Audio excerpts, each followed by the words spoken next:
Full year's earnings season is upon us, and we're all about the numbers. The latest this morning, Saudi low-cost carrier flyadeal reporting a record-breaking 2025, including crossing the 10 million passenger mark for the first time. Very pleased to be joined by the CEO, Stephen Greenway. Morning, Stephen. Morning, guys. So, Mabruk, let's start with those passenger numbers, up 33%. Yeah. Is that just the huge route expansion that we've seen from you in 2025, or are you also getting more people on each plane? Both, so route expansion, we're growing rapidly, fleet's growing rapidly, and then obviously just passenger demand. In the kingdom alone, domestic demand is up 15% year on year. Just to give you a little flavour, it carries on. Even in January, capacity up 37%.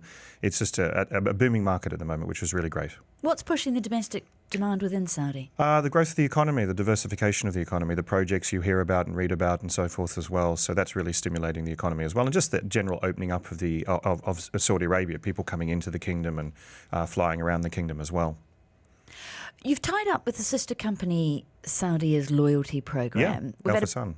quite a lot of discussion about loyalty programs on the show in the last week. Yeah. Are you able to track what a difference that makes in attracting customers? Absolutely. So I'll give you just one figure. We've carried, since opening with them or partnering with them in June of last year, we've carried 30,000 redemption flyers. So people who have redeemed their points to fly us. They can redeem on any flight at any time. And so just that alone, 30,000 within the past, 6 or 7 months, that shows you how popular that partnership is.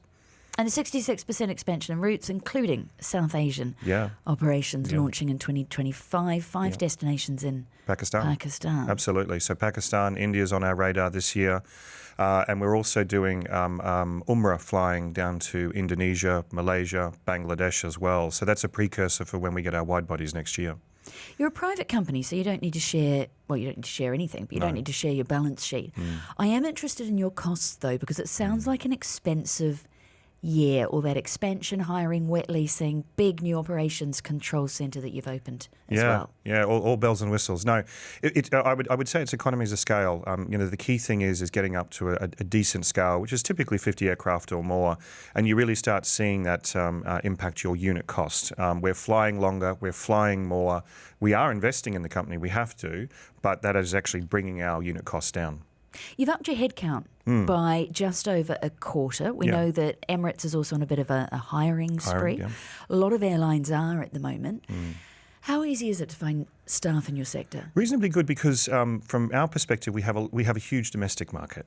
So a lot of our employees are Saudi. We do rely on a lot of foreigners to come in, but we also have a lot of Saudis, and a lot of functions like HR and finance and everything are all Saudi. And we have a Saudization program, and also the government supports pilot training, technical training, etc., etc. Our largest international workforce, which I think is like Emirates, is the cabin crew. You received a new plane last year. Yeah, we saw 8, yes, that's right. You've got your first wide-body order that you've placed as well. Yeah. You've mentioned your desire to move into India.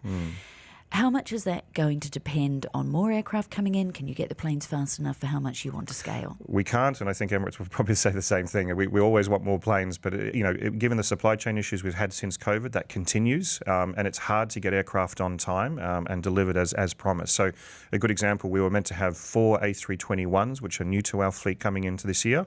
They've now been delayed till 2027, unfortunately. Wet leasing, though? No, actually purchased. No, but I mean, you are then wet leasing. Yeah, we are wet leasing, yeah. We have wide-body wet leases that we bring in to provide additional lift because we're short of aircraft.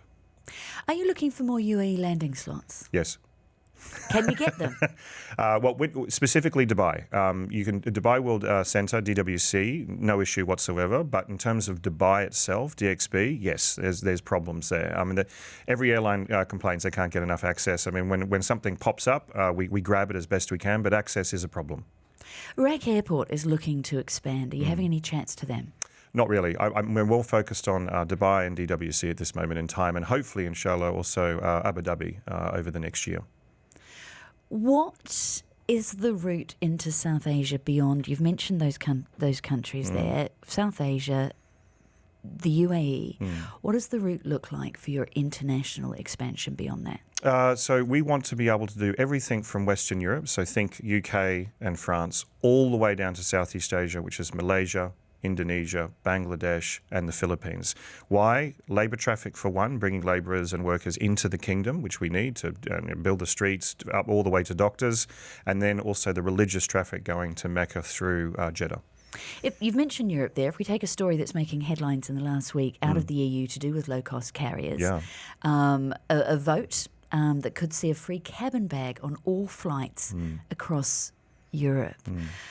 What do you think? Is that a good deal for passengers, or is it just going to push up flight prices? We already provide a cabin bag anyway, so it doesn't impact us. It's just something as part of our product mix. But I worry about this overreach in that airlines should be able to propose what product a customer can choose, and let the customer choose. If they want all the bells and whistles, go a full service carrier. If they want something that's bargain basement and really frugal, go Ryanair. It's everyone understands the product proposition. Why do you have to regulate it and then tell the consumer and tell the airline how they should act? We've seen a lot of IPO activity in Saudi recently. Again, I've said you don't have to give us your numbers, but you are letting people have a bit of insight into your operations at the moment. Sure. Is there any discussion of a future offering for flyadeal? Everyone talks about that. I'm not the one who's talking about it. I'm missing something. So our biggest competitor, FlyNAS, actually IPO'd successfully last year, so that's been interesting, and probably that's where some of the discussion or gossip or what have you has come from. There is nothing on my plate that talks about an IPO at the moment. We've got enough already in terms of tripling in size over the next 3 to 4 years. The route expansion we've spoken about. Putting an IPO on top of that, I think it would be a bit too much. But we are self-funded, we are profitable, we have plenty of money in the bank, we can finance our aircraft, et cetera, we can finance our growth. An IPO really, even from just an economic point of view, is just not required for us at this moment in time. Well, thank you so much for joining us this morning, talking us through those numbers. Record-breaking year for the guys at flyadeal.